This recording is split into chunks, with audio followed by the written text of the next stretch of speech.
Hello student, today we will do the next question of the second exercise of linear programming. This is question number 6 and let's see. A library has to accommodate two different types of books on its shelves. यहाँ पर हमारे पास जो question है उसमें हमारे पास एक question में जो वर्ड प्रॉब्लम है उसमें हमें बोला गया है कि एक लाइब्रेरी है उसमें हमारे पास दो टाइप की डिफरेंट बुक्स है और दोनों को ही अलग अलग शेल्फ पे रखा गया है. The books are 6 centimeter and 4 centimeter thick and weigh 1 kg each. दोनों के जो हमें थिकनेस दी हुई है वो दी हुई है 6 सेंटीमीटर की. एक बुक की जो थिकनेस है वो 6 सेंटीमीटर की है और एक बुक की जो थिकनेस है वो 4 सेंटीमीटर की है एंड वे 1 kg each. और दोनों का जो वेट है वो कितना है 1 kg. Each shelf is 96 centimetre long. अब यहाँ पे उन्होंने बोला है कि जो दोनों शेल्फ के ऊपर बुक को रखा गया है तो जो दोनों शेल्फ है उनकी जो लेंथ है वो 96 सेंटीमीटर लॉन्ग है. Then can support a weight of 20 kg. और वो कितना वेट सपोर्ट कर सकते हैं पर शेल्फ की बात हो रही है वो 20 kg का वेट सपोर्ट कर सकते हैं. How should the shelf be filled with the books of two kind in order to include the maximum number of books. अब हमें यहाँ पे क्या करना है, how should the shelf be filled with the books of two kind. अब हमें shelf के ऊपर बुक्स को रखना है और अलग अलग जब हम लोग बुक को रखते हैं तो हमें बताना है कि कैसे कितनी क्वांटिटी में मैक्सिमम नंबर ऑफ बुक पर शेल्फ पर रखी जा सकती है. देखिए ये जो क्वेश्चन अभी मैंने रीड किया ये क्वेश्चन भी सेम वैसे ही क्वेश्चन है जो इसके पहले हमने 5 क्वेश्चन किए थे और ये क्वेश्चन नंबर 6 है. सेम क्वेश्चन हम लोग पहले भी कर चुके हैं लेकिन वहां पर कुछ और कंस्ट्रेंट थे, कुछ और लॉजिक थे, लेकिन जो करने का तरीका है वो वही है, उसमें कोई चेंजेस नहीं है. यहाँ पर अभी वापस आपके पास एक वर्ड प्रॉब्लम गिवन है और इस वर्ड प्रॉब्लम को आपको कंस्ट्रेंट में बदलना है. कंस्ट्रेंट में बदलकर आप लोग क्या करेंगे, ग्राफ बनाएंगे. ग्राफ बनाने के बाद आप लोग फिजिबल रीजन फाइंड आउट करेंगे.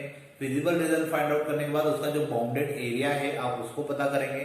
बाउंडेड एरिया पता करने के बाद उसके जो पॉइंट है जिस पर वो बाउंड हो रहा है वो पॉइंट पता करने पर हम लोग उसको ऑब्जेक्टिव फंक्शन में रखेंगे और ऑब्जेक्टिव फंक्शन में रखने के बाद जो भी हमें मैक्सिमाइज करना होगा या मिनिमाइज करना होगा हम लोग उसकी बात करेंगे. तो फिलहाल अब हम लोग क्या करने वाले हैं, ये जो क्वेश्चन अभी हमने रीड किया अब इसके ऊपर हमें कंस्ट्रेंट क्रिएट करना है. कंस्ट्रेंट क्रिएट होने के बाद आपका टास्क थोड़ा इजी हो जाता है क्योंकि हम लोग वही टास्क 2 एक्सरसाइज से करते हुए आ रहे हैं कि हमें ग्राफ प्लॉट करना होता है तो वो काफी इजी पार्ट होता है. फिलहाल अभी हमें कंस्ट्रेंट क्रिएट करना है. कंस्ट्रेंट क्रिएट करते समय आपको थोड़ा सा ध्यान रखना पड़ेगा. हम लोग मान लेते हैं कि यहाँ पर जो 2 बुक हमें गिवन है उसमें से एक बुक का नाम ए है और एक बुक का नाम बी है. तो मैं यहाँ पर लिख देता हूं ए और बी. अब यहाँ पे 2 चीजों की बात हो रही है, एक तो थिकनेस की और एक उनके वेट की. तो यहाँ पर मैं लिख देता हूं थिकनेस और इसको थोड़ा सा आगे लिख देते हैं. यहां लिखा मैंने ए और यहां लिखा मैंने बी. यहां पर बात हो रही है थिकनेस की और एक बात हो रही है वेट की. अब थिकनेस के ऊपर हम लोग वापस एक बार रीड करते हैं. A library has to accommodate 2 different types of books on its shelves. The books are 6 centimeter and 4 centimeter thick and weight is 1 kg each. मतलब यहाँ पे जो थिकनेस है वो हमें कितनी दी हुई है 6 सेंटीमीटर और 4 सेंटीमीटर. तो 6 सेंटीमीटर और 4 सेंटीमीटर. इसके बाद अगर हम लोग वेट की बात करें तो जो वेट है वो 1 kg ईच है. मतलब यहाँ पर इसका वेट भी कितना है 1 kg और इसका वेट भी कितना है 1 kg. इसके बाद हमें बोला गया है इस शेल्फ इज 96 सेंटीमीटर लॉन्ग. यहाँ पर जो शेल्फ है वो 96 सेंटीमीटर मैक्सिमम है, मतलब इससे ज्यादा उसकी लेंथ नहीं है. और अगर इससे ज्यादा उसकी लेंथ नहीं है तो उस कंडीशन में हमें क्या करना होगा, हम 96 से ऊपर नहीं जा सकते. हमें क्या करना होगा, इनका जो समेशन होगा वो 96 से उससे कम रखना पड़ेगा. और and can support a weight of 20 kg. वो जो शेल्फ है वो कितना वेट सपोर्ट कर सकता है 20 kg. मतलब सीधी सी बात है कि इनका जो सम आएगा उसमें भी हम लोग 20 kg से ऊपर नहीं जा पाएंगे. हमें क्या करना पड़ेगा 20 kg या उससे कम वेट रखना होगा। देन आगे उन्होंने बोला है how should the shelf be filled with the book of two kind in order to include the maximum number of books. हमें अब किस प्रकार से मैक्सिमम नंबर ऑफ बुक को शेल्फ के ऊपर रखा जा सकता है ये बताना होगा। तो देखिए मैं मान लेता हूं कि ए टाइप की जो बुक्स है वो क्वांटिटी वाइज कितनी है, एक्स है, और बी टाइप की जो बुक है वो क्वांटिटी वाइज कितनी है, वाई है। तो अब हमें ये बताना है कि एक्स प्लस वाई मतलब कितने ए टाइप की बुक और कितने बी टाइप की बुक मैक्सिमम क्वांटिटी में हम लोग शेल्फ के ऊपर रख पाएंगे। तो ये दो हमारे बेसिक कंस्ट्रेंट हो जाएंगे और इन दो बेसिक कंस्ट्रेंट के बेसिस पर हमें क्या करना होगा, ग्राफ प्लॉट करना होगा, कंस्ट्रेंट भी क्रिएट करना होंगे। तो यहां पर मैं लिख लेता हूं let we have x number of A books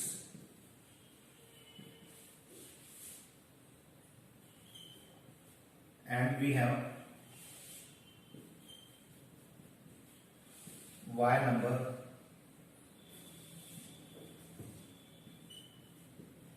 of B books।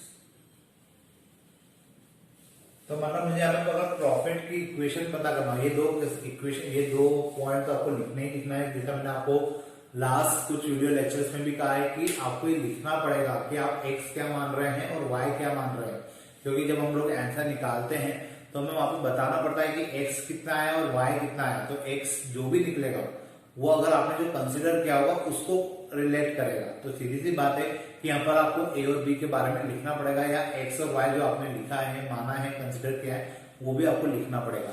तो यहाँ पर मैंने मान लिया कि x क्या है, नंबर ऑफ a बुक, और y क्या है, नंबर ऑफ b बुक। अब मैं अगर कंस्ट्रेंट की बात करूं तो यहाँ पर कंस्ट्रेंट क्या बनेंगे, देखिए a टाइप की जो बुक है वो मैंने x माना है और उसकी थिकनेस कितनी है, 6 है।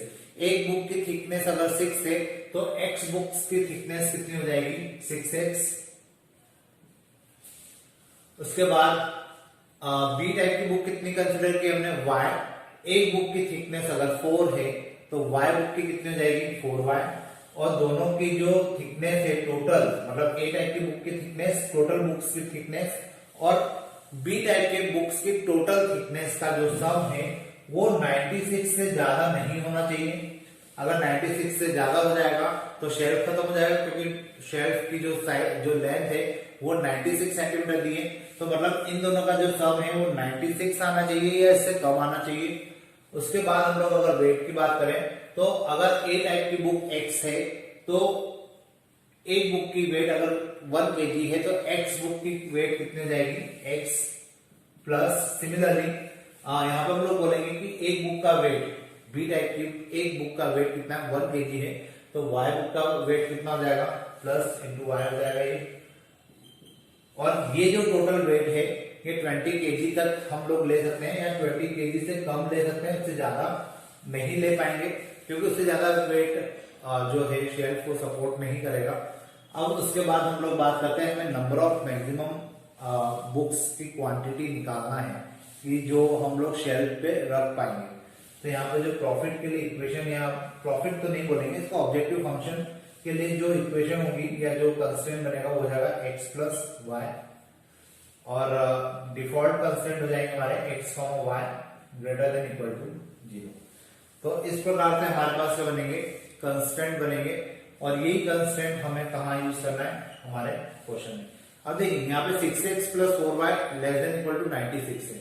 हम लोग चाहें तो इसको थोड़ा सा छोटा कर सकते हैं। कैसे छोटा कर सकते हैं, इस कंस्ट्रेंट को 2 से डिवाइड कर देते हैं, कोई दिक्कत नहीं है, हो जाएगा डिवाइड भी, और ये छोटा हो जाएगा। और आप लोग चाहें तो इसको एज इट इज यूज कर सकते हैं, तब भी कोई प्रॉब्लम नहीं, आंसर आपका सेम नहीं आएगा। लेकिन फिलहाल मैं इसको थोड़ा सा सिंप्लीफाई कर दूं, मैंने पूरे कंस्ट्रेंट को मैं 3 से डिवाइड कर देता हूँ, सॉरी 2 से डिवाइड कर देता हूँ। 3x plus 2y less than equal to 48। तो देखा जाए तो ये मेरे एक कंस्ट्रेंट मेरा ये हो जाएगा, एक ये हो जाएगा, एक ये हो जाएगा, और एक ऑब्जेक्टिव फंक्शन ये हो जाएगा। तो इस प्रकार से ये सारे कंस्ट्रेंट मैं ऊपर लिख लेता हूँ। होपफुली ये मेथड समझ में आ गई होगी कि हमने क्या किया है। अब इसको मैं मिटाकर उन्हीं को लिखने की कोशिश करता हूं। तो देखिए जो मेरे कंस्टेंट मुझे मिले हैं, एक तो हो जाएगा 3x plus 2y less than equal to 48, एक हो जाएगा x प्लस वाई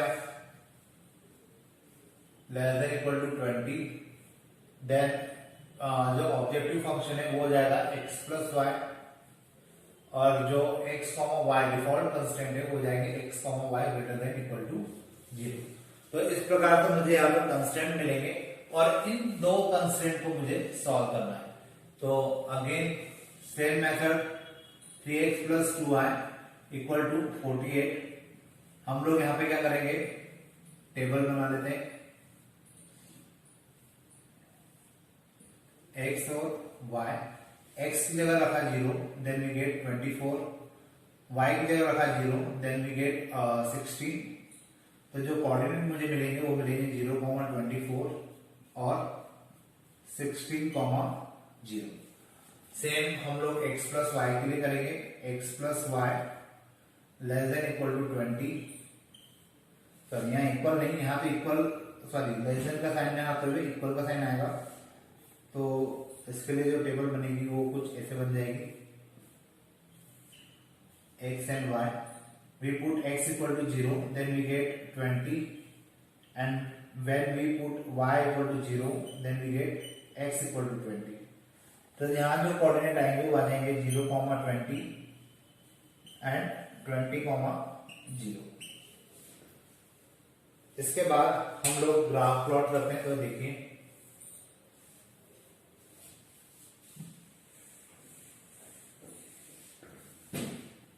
अब सबसे पहले हमें क्या करना है, 0,24, ये 0,24 हो जाएगा, मैं यहां लिख भी देता हूं 0,24। इसके बाद हमें लेना है 16,0, इसको हम लोग 16,0 मान लेते हैं, और इन दो पॉइंट को हम लोग मिला देते हैं। मेरी लाइन थोड़ी सी आड़ी जा रही है, लेकिन आप लोग जब ग्राफ पे प्लॉट करेंगे तो प्रॉपर बन जाएगी, आप लोगों को ऐसा टेंशन लेने की जरूरत नहीं है।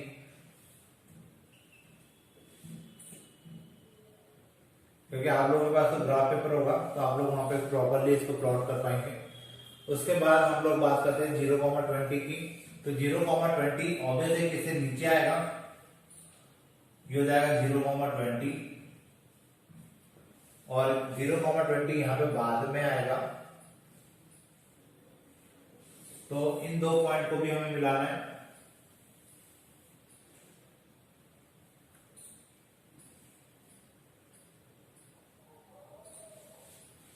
ये हो जाएगा 0,20,0। अब देखिए ये मेरे पास फिर से दो इक्वेशन आई है। ये जो इक्वेशन ये जो लाइन है ये रिप्रेजेंट कर रही है 3x plus 2y equal to 48 को, और वो रिप्रेजेंट कर रही है x plus y equal to 20 को। अब मुझे ये देखना है कि मेरा जो शेडेड एरिया है वो किस डायरेक्शन में जा रहा है। तो हम लोग 1 बाय 1 यहां से फिर से क्या लेते हैं, 3x plus 2y less than equal to 48। अब अगर मैंने x की जगह 0 रखा तो ये 0 हो जाएगा, और y की जगह भी 0 रखा तो ये भी 0 हो जाएगा, 48। कंडीशन यहाँ पे क्या आ रही है, ट्रू है, तो हम लोग इसको ट्रू लिख देते हैं। तो मतलब इसके लिए जो शेडेड एरिया होगा वो नीचे की तरफ होगा। उसके बाद हम लोग नेक्स्ट वाला लेके देखते हैं, x plus y less than equal to 20 again. तो यहाँ पे भी 0 प्लस 0 रखा 20, अभी भी 0 आ रहा है, मतलब अभी भी क्या है, कंडीशन ट्रू है। और अगर अभी भी ट्रू है तो इसका एरिया भी कहाँ आएगा, शेडेड एरिया नीचे की तरफ आएगा। तो देखा जाए तो दोनों के जो शेडेड एरिया होंगे वो नीचे की तरफ ही होंगे। अधिकतर क्वेश्चन में यही हो रहा है, लेकिन कुछ कुछ क्वेश्चन में कुछ अलग भी होता है। इसलिए आप लोगों को ऐसा हमेशा नहीं मानते के चलना है कि आपका हमेशा यही आंसर आएगा, क्योंकि कहीं कहीं पे कुछ अलग चेंजेस भी आ जाते हैं।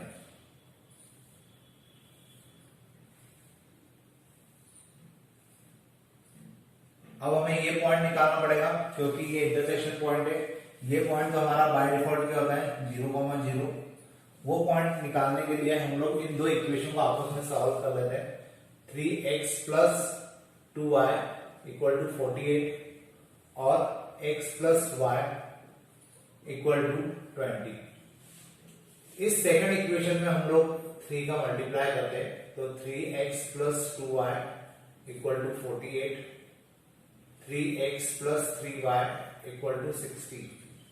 दोनों को माइनस किया तो ये cancel, minus y equal to minus 12, y equal to 12, y equal to 12 अगर हमने यहां रखा तो x इक्वल टू आ जाएगा 8।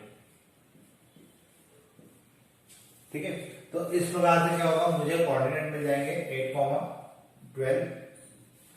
अब मेरे पास कोऑर्डिनेट भी है और मुझे केवल क्या करना है, ऑब्जेक्टिव फंक्शन में इनको पुट करना है और पता करना है कि किस पॉइंट के ऊपर हमें मैक्सिमम वैल्यू मिलती है। तो मैं इस साइड का थोड़ा सा निकाल देता हूं और जो प्रॉफिट वाली इक्वेशन है इसको ऊपर लिख देता हूं, p equal to x plus y.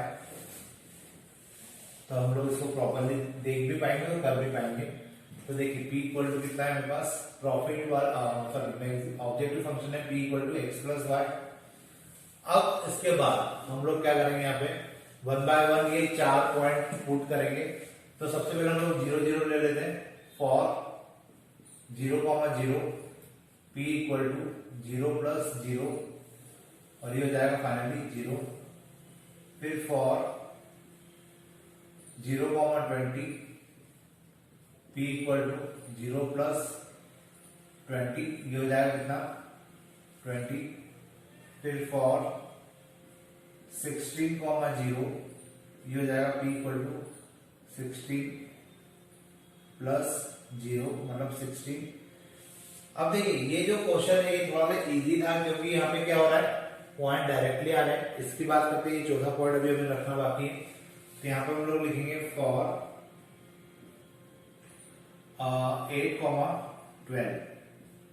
तो जो प्रॉफिट वाली इक्वेशन है वो, सॉरी प्रॉफिट नहीं, ये ऑब्जेक्टिव फंक्शन है, मैं बार बार प्रॉफिट बोलने आता है। p इक्वल टू ये हो जाएगा 8 प्लस 12 और ये आ जाएगा 20। अगर आप लोग यहाँ पे देखेंगे तो अब देखिए इस क्वेश्चन में एक नया ट्विस्ट आपको समझ में आएगा। यहाँ पर जो 20 है, एक तो हमारी वैल्यू आ रही है 0, एक आ रही है 20, एक आ रही है 16 और एक आ रही है वापस से 20। तो यहाँ पर देखा जाए तो 20 कितनी बार आ रहा है, 2 बार आ रहा है।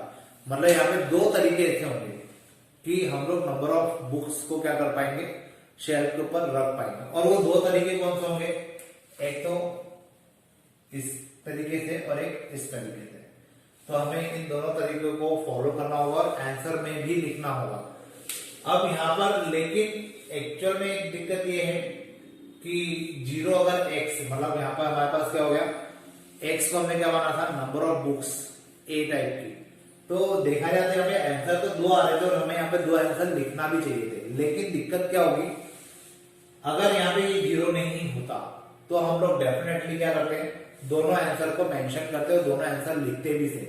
लेकिन फिलहाल अब दिक्कत ये आएगी कि अगर आपने इसको लिखा, मतलब 0, 20 को आपने आंसर में लिखा, तो इसका मीनिंग क्या हो जाएगा, आपने A क्या माना था, आपने A टाइप की जो बुक मानी थी वो मानी थी X, और B क्या माना था, B टाइप की जो बुक्स थी उनको माना था आपने Y, मतलब नंबर ऑफ बुक्स जो मानी थी वो Y मानी थी। अब इसका मीनिंग तो ये हो रहा है कि आपके पास A टाइप की जो बुक है वो है नहीं, क्योंकि यहाँ पे x इक्वल टू कितना आ रहा है 0।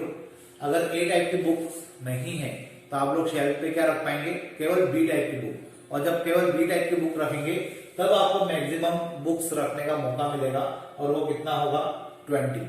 लेकिन हमें तो बोला गया है क्वेश्चन में कि आपको दोनों टाइप की बुक्स को रखना है, मतलब आप एक टाइप की बुक्स को फॉलो नहीं करेंगे, आपको दोनों टाइप की बुक्स का कॉम्बिनेशन शेल्फ के ऊपर रखना है। तो यहाँ पर भले इसकी वैल्यू और इसकी वैल्यू सेम आ रही है, लेकिन ये जो केस आ रहा है मैंने आपको एक्सप्लेन कर दिया कि आप इसको आंसर नहीं मान सकते। देखा जाए तो दोनों सही है, दोनों रखे जाना चाहिए, लेकिन जैसा क्वेश्चन में उन्होंने बोला है कि हमें दोनों टाइप के बुक के कॉम्बिनेशन शेल्फ के ऊपर रखना है। और अगर आप इसको एज आंसर लिखते हैं तो यहाँ पे दिक्कत क्या आएगी कि यहाँ पर A टाइप की बुक कितनी है 0 और B टाइप की बुक कितनी है 20। तो 20 बुक्स जो है वो तो ठीक है, लेकिन A टाइप की बुक तो यहाँ पे 0 हो रही है और ए टाइप की बुक अगर 0 हो रही तो हम आंसर में कंसिडर नहीं कर पाएंगे, क्योंकि उन्होंने हमें दोनों टाइप की बुक रखने के लिए बोला है। तो आपको आंसर किसको मानना पड़ेगा, इसको। तो यहाँ पर ए टाइप की जो बुक होगी, quantity of A type book कितनी हो जाएगी, 8। Quantity of B type book ये हो जाएगी 12। और मैक्सिमम जो बुक है यहां पे आ जाएगा, मैक्सिमम बुक इज 20। तो ये मेरा जो होगा, ये मेरा आंसर कहलाएगा। आपको इसका आंसर लिखना है। हो सकता है कुछ क्वेश्चन में आपको जो आंसर सेम मिलेंगे, या आप जो प्रॉफिट या जो भी मैक्सिमम वैल्यू निकाल रहे होंगे वहां पे 2 वैल्यू सेम मिल सकती है। तो आपको उनके पॉइंट्स पर भी ध्यान रखना है। ये पॉइंट हमारे लिए गलत काउंट होगा, क्योंकि यहाँ पे ए क्या हो रहा है, 0। मतलब ए टाइप की जो बुक है उसकी क्वांटिटी कितनी हो रही है, 0, जिसको हम कंसिडर नहीं कर सकते। तो हम लोग इसको कंसिडर करेंगे और ये मेरा क्या होगा, प्रॉपर आंसर होगा। होपफुली आपको ये मेथड समझ में ही होगी। अब इसी टाइप के कुछ और क्वेश्चन बाकी है, वो आने वाले वीडियो लेक्चर्स में हम लोग देखेंगे।